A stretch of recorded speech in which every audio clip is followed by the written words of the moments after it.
You know you have a good culture when a majority of your candidates are coming through from employee referrals, right? So they say the company has followed through on their promises, they're treating me right, and I'm going to tell others to come here for that same experience.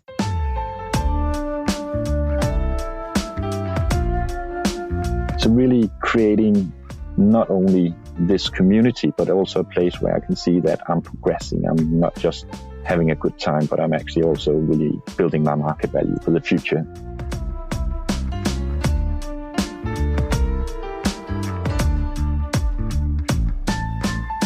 Welcome back to the 5THWAVE podcast. I'm Jeffrey Young, editor-in-chief of coffee business magazine 5THWAVE. This is part 2 of our exploration on hiring strategies in the wake of today's hospitality staffing crisis. In the previous episode, we covered how small independent operators are navigating the crisis and rethinking how they attract talent to their businesses. And today, we're exploring how larger scale operators are tackling this challenge also. We'll be speaking with senior executives from 2 major coffee and hospitality chains, Danielle Caserta, Chief People Officer at Bluestone Lane, and Thomas Nørøxe, the CEO of Joe and the Juice. And let's start off with Danielle Caserta from Bluestone Lane. Bluestone Lane is an Australian-inspired cafe and coffee chain operating across the US and Canada. We featured Bluestone Lane's story in our first episode of the 5THWAVE podcast back in September 2020, where CEO Nick Stone spoke of mass store closures and the very difficult decision to scale back his workforce by hundreds of staff at the beginning of the COVID pandemic. Bluestone is now facing the opposite challenge. As the retail sector is bouncing back, there is an acute shortage of hospitality staff. Let's hear from Danielle to find out how she is attracting talent to Bluestone Lane in this highly challenging environment. Welcome, Danielle. Thank you. Thanks for having me. I wonder if you could just give us a little bit of background on your own career in people management. I started actually my HR career at a nonprofit, working on benefits, slowly became a generalist, then moved over to Burberry, so, global luxury retailer. And that was really where I was a generalist and worked out of our store on 57th Street when we were small. So was really a part of scaling that business as well. I think when I joined Burberry, we had about 20 stores. And by the time I left the US, which became the Americas, so we grew across North and South America, I moved over to London with Burberry. After 10 years in the US, we had over 100 stores. So I love scaling brands and growing great cultures, great people, high-performing teams. And, had a short stint at Lacoste when I came back from the UK to New York, and then found myself at Bluestone Lane looking to scale this great brand once more. Okay, now Bluestone Lane is a business that's grown really, really fast in a very short period of time. What is the scale of Bluestone's business right now? We're back up to 49 locations. I think pre-pandemic, we were at about 51. So our headcount is back up to about 560. Of that, we look at about 70% is 30 hours or more a week. And we're looking to open 15 more locations next year. No doubt with that level of growth, 15 stores in the next year, there's going to be a lot of recruitment. Yes, there will be a lot of recruitment. Because we're a growing brand, I really think that what people are looking for are growth opportunities and skill development opportunities. So, we attract teammates who are hungry to learn and to stretch. And we follow through on our promises. Every month on our all hands, we celebrate our internal promotions year to date. We've had 90 year to date, which is huge. So we attract people by saying, this is a place, if you want to grow, we're going to help you to get to where you want to go. And, there's one thing about being short term and telling people everything they want to hear to attract them, but we are in it for the long term. And it's important that we follow through on our promises and we develop this into life-changing opportunities, going from being an hourly worker to then being on salary, earning, some people have been growing with us from an hourly employee to earning 6 figures. It's just incredible and life-changing. What are the real challenges that you face in acquiring staff today? Look, it's become an employee-driven market. And employees are expecting a lot more from the employer right now. And I think that's great. It keeps us on top of our game, but they are asking for more. So the ask is development, diversity and inclusion initiatives. Even small companies, they expect that we are doing more to promote diversity and inclusion within the organization. I think it's great. I think what's tough for companies like us that are building back up from COVID, where we really scaled back on our HQ, our support team, because we focused all of our funds, right? Our investment has been on our teams in the field, is now building back up a training team, right? Building up this talent, the support team that can help to develop and train these employees who are asking for it. We can't all expect the general manager in the store to do all the training and development. And it's just too much to ask, right? So that's where I think there's a big ask, is that the employees are just, they're asking for more because they know they have the upper hand. And the good companies are going to be the ones who can deliver. And how important has wages been in terms of the equation to attract people? Wages have been huge. Everyone is questioning, should I do a sign-on bonus? And, when you do sign-on bonuses, what are you doing for the people who have been with you through COVID? I know lots of companies that got themselves stuck with that, right? We've been very proactive about that. I think we had a conversation knowing that it was, as we went from, 100 employees to January now to the 550, 560 we're at right now, we knew we were going to be competing for great talent. So a couple of things we did is, increase wages for our non-tipped employees, our culinary team straight away, offering them simply a quarterly bonus for them too, just to recognize their efforts and provide further incentive for retention. And for our front of house teammates who are dependent on tips for a lot of their pay, we kind of took the guesswork out of tips. You can tell people, oh, these are your average tips. This is what you're looking like, but it's not really a reality until they get their paycheck, and hard for a candidate to understand that. So we took the guesswork out by providing a guaranteed wage. So basically the idea is we're going to guarantee you X amount on a weekly basis if your tips do not bridge you to that amount. And so it helped to take that guesswork out. They knew at minimum that's what they were going to receive, which is very competitive rate. But they also knew that if their tips exceeded that, then they would be making more, which most are week on week. Pay is always important, as we mentioned, but it's not just, pay, it's understanding how they're paid, right? It's that transparency. For us, in a tipped environment, again, taking away that guesswork, but it's, bonuses for leaders. It's that transparency of this is exactly how you can earn your bonus. Our HQ team, again, had bonus. What are we all working towards? So having shared organizational goals and the employee, again, feeling like them doing their part will help to contribute to the overall company success is, I think, huge and a big part of pay, of compensation. And then I think lastly is if we have a culture promoting from within and we follow through on those promises, I think that really goes a long way. And you have a good culture when a majority of your candidates are coming through from employee referrals, right? So they say the company has followed through on their promises, they're treating me right, and I'm going to tell others to come here for that same experience. What role does technology play in this recruitment process? From an application standpoint, we just rolled out a new HR software system. And, with us, it was the opportunity for even just job posts, right? You don't want this and you're going to lose candidates and we see them fall off, right? It's easy apply. Yes, we'd like to know their availability and, a bit about them. And we used to do that, right? And we had some, assessments that got us a little bit further. Do you have 2 years of serving experience? You have coffee experience, and they'd fill out a little short answers, 4 short answers to help us to really, we look to that initially, especially, because you look sometimes, you can train on certain skills, but you can't train on someone who is hospitality focused. So we look to see, the thought they put into those answers, and that went out the door, right? So we will bring it back at some point in time because it is great, but we'll get that now in the interview process during the screening. But right now, candidates are not going to take 20 minutes to apply for a position. They want an easy apply. Boom, here's my resume. You take it from here. It's your job now as the employer to probe further. And what type of skills are in shortest supply? So front of house or back of house? The hardest roles right now are strong people managers. It's managers who are comfortable coaching in the moment and providing feedback. Not easy. And especially where the balance of power has shifted, where cooks are certainly hard too, right? Back of house is so incredibly difficult to hire for. I remember speaking to a manager saying, well, if I write him up for being late today, he may not show up tomorrow, right? And that's the fear that we're living with right now. And I think that's where it comes back to us as an organization to say, how we can provide specific training for managers, so they feel comfortable having those conversations. But that's tough. Managers who have that confidence and, in a very tough environment is hard to recruit for.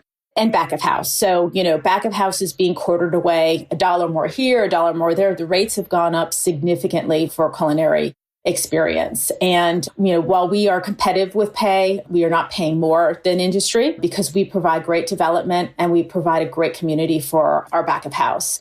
They are learning. We've got a great culinary lead. Our director of culinary has a great way of connecting with the team, inspiring them. We use Telegram.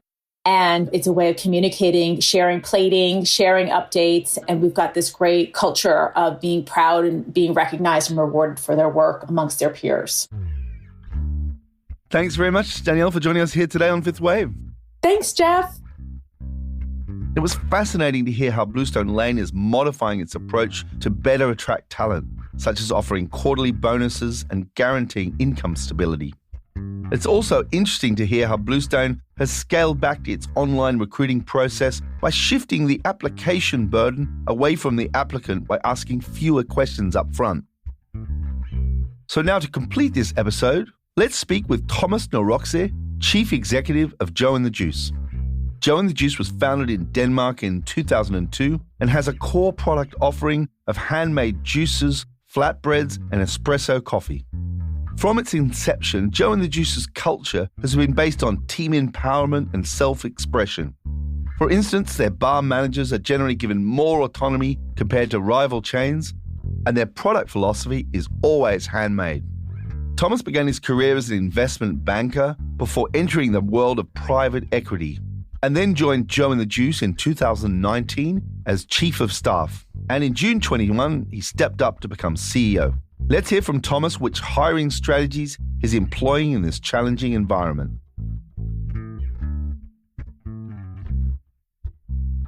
Welcome, Thomas. Thank you very much.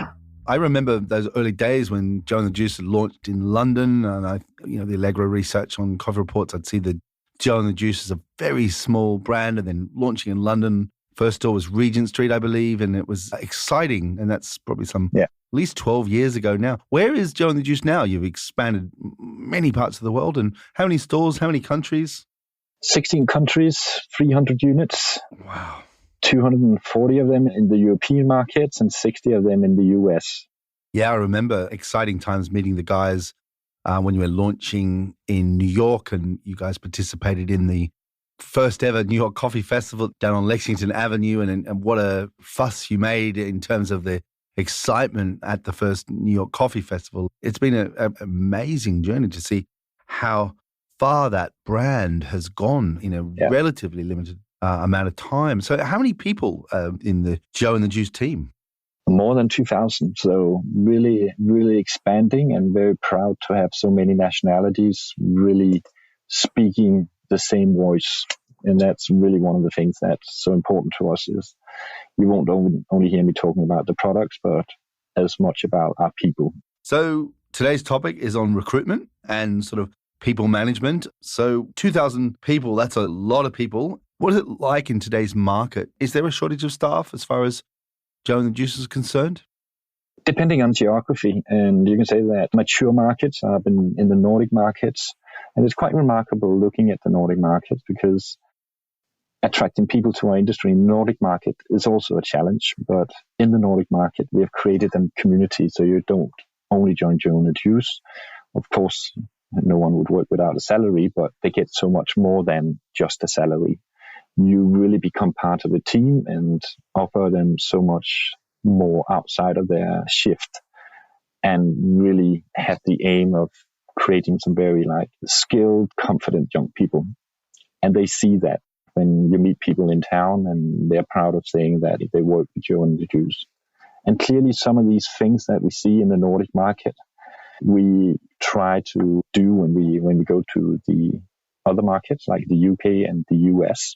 And yes, we do have challenges in the markets where we are not as strong a brand as we are in the Nordic, but we're really trying to use the same attractions. It's easy just to say, let's raise the pay, but more importantly, let's really create a community where people would like to work and like to be part of that community. Looking back and also the vibe in the Joe and the Juice stores, your recruitment, what's the model? Do you have a sort of a full-time recruitment team in each country?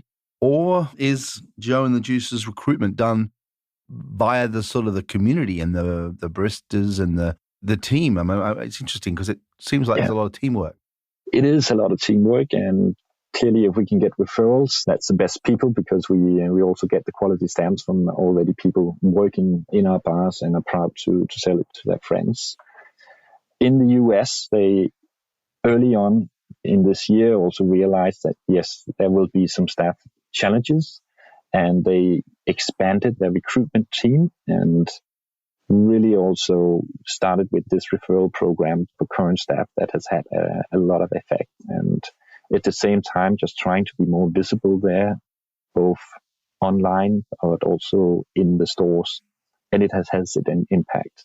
And also being a recruiter in Joe and the Juice, make it something that you aspire to be. It's realizing it is a difficult job as well. In the UK market, in the past, we had a lot of European workforce that were in the London market for a number of years. Many of those people have left the industry, and Europeans have more difficulties coming into the UK market now. So it is a challenge right now, but it's also an opportunity for us. And that's why I started out with the approach that we have done in the Nordic market is now the approach that we have to take in the UK market to make Joe and the Juice an attractive place to work for UK people as it is for Nordic people in the Nordic.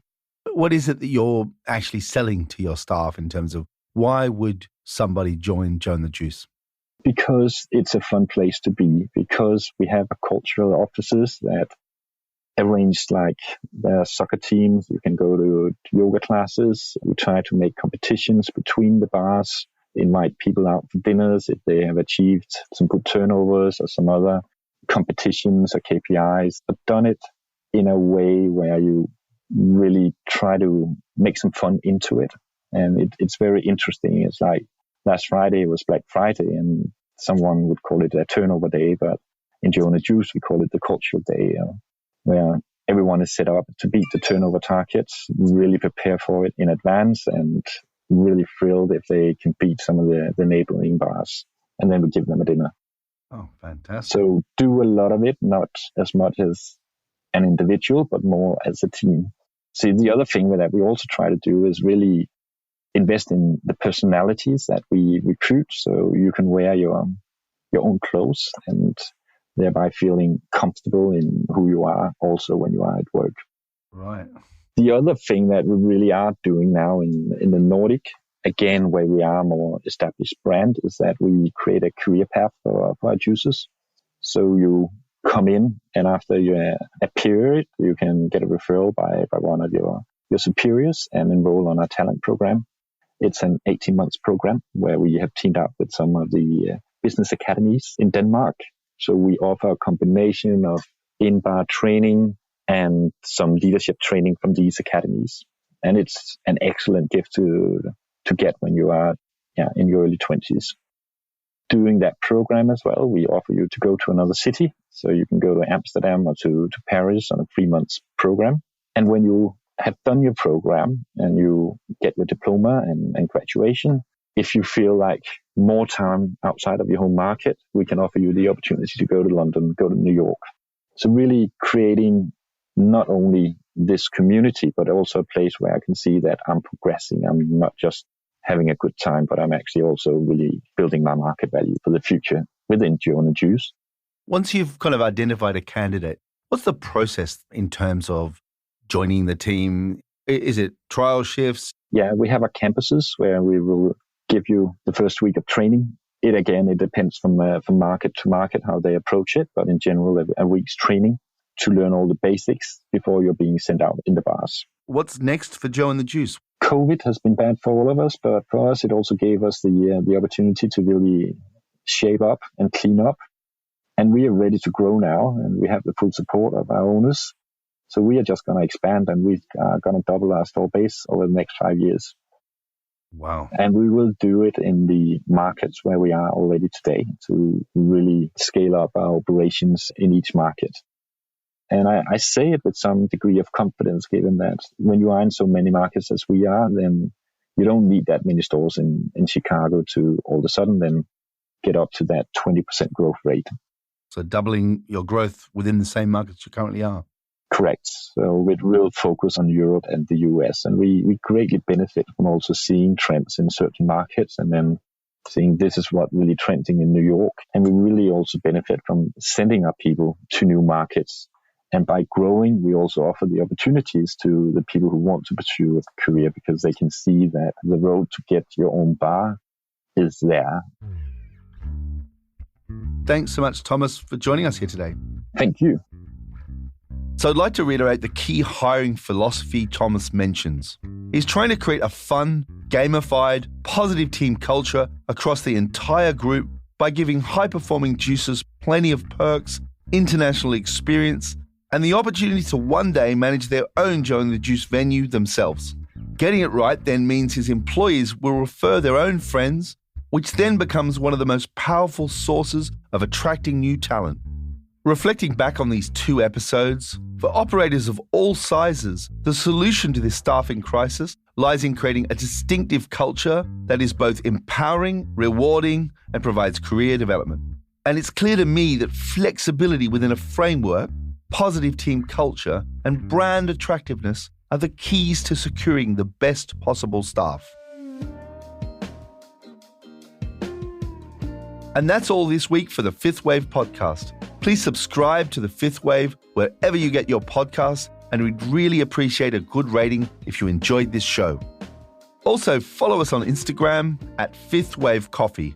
That's the number 5 followed by THWAVE Coffee, and tell us what topics are important to you so we can make the show more relevant to you and to your business.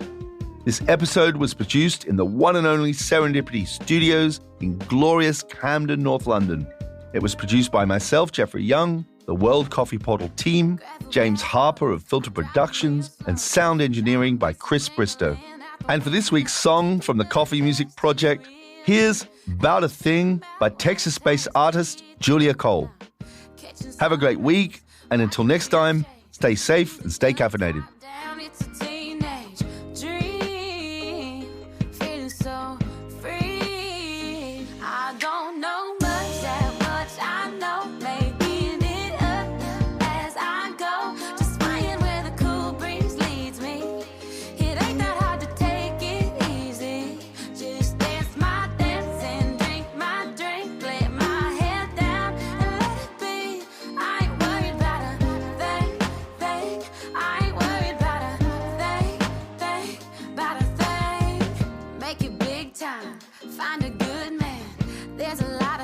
Stress about that I can't control, so I just let it go. I don't know much, that much I know, making it up as I go, just flying where the cool breeze leads me.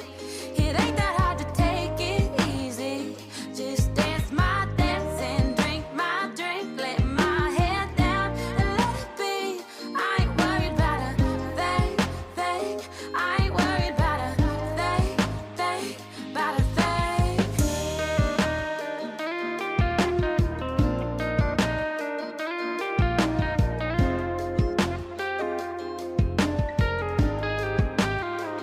It'll be okay, gonna be alright, live it up today, break it down tonight, I don't know much, that much I know, making it up as I go, just swaying where the cool breeze leads me. It ain't that hard to take it easy, just dance my dance and drink my drink, let my head down and let it be. I ain't worried about a thing, I ain't